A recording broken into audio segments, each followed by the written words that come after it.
Coucou tout le monde, c'est Laura. Je vous retrouve en cette belle journée ensoleillée dans un petit coin de verdure à Paris. Donc pour vous faire la revue littéraire de cet ouvrage qui s'appelle Demain aussi le soleil brillera de Rebecca Edimo Di Giusto. J'étais super enthousiaste de lire ce livre parce que c'est un carnet de voyage et que moi je suis une grande voyageuse. Donc une voyageuse qui me propose de lire un carnet de voyage, forcément ça m'a plu. Ce livre est écrit par Rebecca qui est partie vivre au Kenya et ensuite au Costa Rica avec son époux. Donc c'est vraiment leur histoire là-bas. La première partie c'est la plus conséquente, donc c'est celle qui concerne l'Afrique. Ensuite il y a un petit passage en Europe et après ça se termine par toute la période passée au Costa Rica et à visiter l'Amérique centrale. Ça a été très facile à lire même si je suis très longue à lire. J'ai quand même eu beaucoup de temps à lire mais ça se lit assez facilement. Qu'est-ce qui m'a plu dans ce livre? Alors ce qui m'a plu dans ce livre c'est l'humanité et l'authenticité avec laquelle elle a écrit son livre, parce que c'est pas un guide touristique, c'est vraiment des anecdotes positives, des anecdotes négatives. Elle sait qu'elle a des défauts, elle en tant qu'être humain. Il y a des petits passages d'incompréhension, forcément il y a des chocs culturels hein, quand on débarque au Kenya dans la cambrousse et tout. C'est pas toujours facile. En fonction des différentes parties du monde en fait, on se rend compte que certaines cultures voient les choses différemment. Et j'ai bien aimé le fait qu'elle arrive à tirer le positif en fait de tout ce qu'elle a côtoyé. Et donc du coup à se remettre en question et à justement essayer de changer son style de vie en fonction des expériences qu'elle a vécues. Et je pense que c'est vraiment important en tant que voyageur de prendre justement de ces cultures, des rencontres, de tout ce qu'on peut côtoyer lorsqu'on voyage pour justement se remettre en question sur son mode de vie occidental, sur la façon dont on a de voir les choses, la façon dont on a de voir nos problèmes, la façon dont on a de voir la vie. C'est pas donné à tout le monde, mais ça fait vraiment plaisir de rencontrer des personnes comme ça. Enfin, là en l'occurrence, je ne l'ai pas encore rencontrée, mais j'ai vraiment du coup l'impression de la connaître à lire son livre.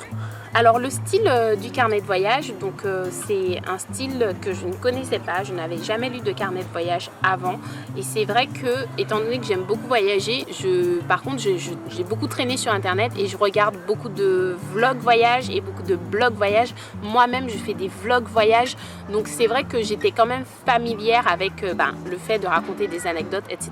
Mais généralement moi quand je fais un vlog, je vais vous emmener avec moi entre guillemets. Donc c'est cette dimension que j'apprécie justement chez les youtubeurs de voyage et chez les vlogueurs de voyage.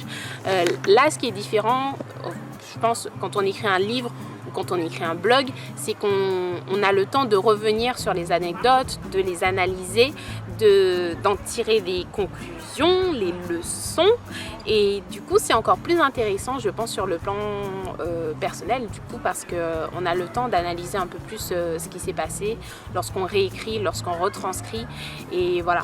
Je sais pas si ça a un sens ce que je raconte mais bon, donc ça c'est un style que j'aime. Donc il est probable qu'à l'avenir je lise d'autres carnets de voyage. Je ne m'étais jamais lancée mais pourquoi pas.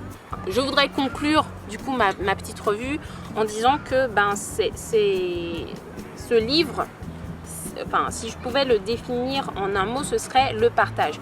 Pourquoi le partage? Parce que lorsqu'elle est partie, qu'elle a tout quitté en France avec son mari pour aller vivre au Kenya, elle a décidé de partager la culture des gens qui habitaient au Kenya, partager leurs habitudes, partager leur quotidien. Elle n'a pas décidé de se cloîtrer dans une belle villa et rien faire. Elle s'est vraiment investie auprès de ce peuple-là.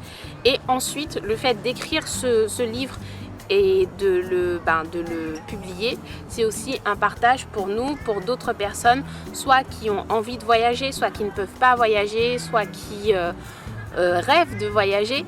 Et c'est un partage, c'est une autre forme de partage. Et du coup, je pense que c'est le meilleur job du monde, quoi. Moi, j'aime trop partager, donc du coup, j'apprécie.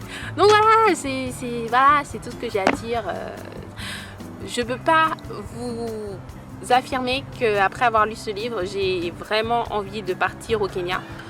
Par contre, j'ai vraiment envie d'aller au Costa Rica. Donc, mission accomplie, hein, j'ai envie de dire. L'objectif du carnet de voyage, c'est quand même de donner aux gens l'envie de voyager. Donc, bien joué Rebecca. J'ai trouvé que cette petite revue littéraire de ce carnet de voyage, c'était vraiment l'occasion rêvée pour vous souhaiter de très très bonnes vacances d'été. Moi, je ne pars pas cet été, mais je vous invite à me laisser en commentaire vos destinations de vacances ou les destinations que vous rêveriez de découvrir. N'oubliez pas de vous abonner, d'aller sur le blog et je vous laisserai juste en dessous tous les liens pour acheter ce livre qui est super cool quoi.